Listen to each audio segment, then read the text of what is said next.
Once upon a time, in a quaint village nestled deep within a dense forest, there lived a sweet little girl called Little Red Riding Hood.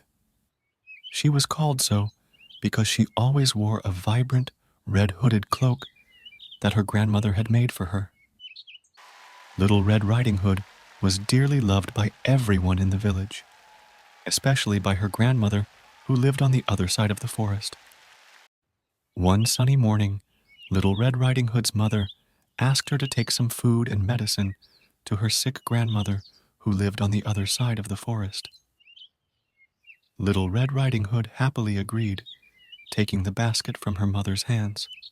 But remember, her mother cautioned, don't stray from the path and be careful of the big bad wolf that roams these woods. Little Red Riding Hood promised to heed her mother's warnings and set off on her journey. As she walked through the forest, she hummed a cheerful tune, enjoying the beauty of nature around her. She couldn't resist picking wildflowers along the way. She lost track of time, and soon the path diverged. Unbeknownst to her, a cunning wolf had been watching her from the shadows, his eyes gleaming with hunger. The wolf approached Little Red Riding Hood and struck up a conversation. "Good morning, little girl," he said, his voice smooth as honey. "Where are you off to?" Little Red Riding Hood hesitated. She remembered her mother's warning, but couldn't resist the wolf's friendly demeanor. "I'm visiting my grandmother," she replied. "She lives in the cottage beyond the forest." The wolf's ears perked up. "Ah, your grandmother," he said, pretending innocence. "How lovely. And what do you have in that basket?"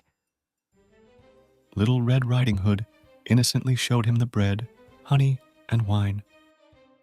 The wolf's stomach growled, and his eyes narrowed. "Tell me," said the wolf, "where does your grandmother live?" Little Red Riding Hood, still unaware of the wolf's true intentions, shared the location. "Just follow this path," she said, pointing.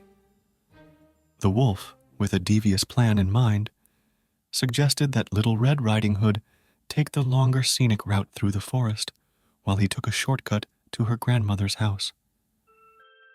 Trusting the wolf's words, Little Red Riding Hood ventured deeper into the forest, straying from the safety of the path. Meanwhile, the wolf dashed ahead, his paws barely touching the ground. He reached the grandmother's cottage first, knocked on the door, and imitated Little Red Riding Hood's voice. "Grandma, it's me, Little Red Riding Hood." The unsuspecting grandmother opened the door. She was frail and gray, her eyesight failing. "Come in, my child," she said. The wolf stepped inside and quickly devoured the old lady. He then put on her nightcap and climbed into her bed. When Little Red Riding Hood finally arrived at her grandmother's house, she found the door ajar and entered cautiously. To her surprise, she found the wolf lying in her grandmother's bed, disguised in her grandmother's clothes. "Grandma, what big ears you have," she said, growing suspicious. "All the better to hear you with, my dear," replied the wolf, his voice disguised to sound like the grandmother's. "Grandma, what big eyes you have," she continued. "All the better to see you with, my dear," replied the wolf once more.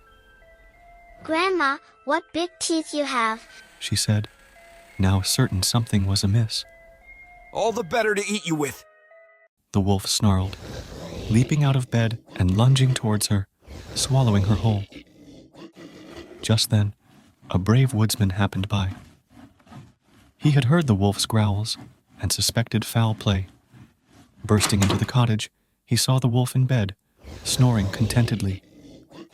The woodsman grabbed his axe and sliced open the wolf's belly.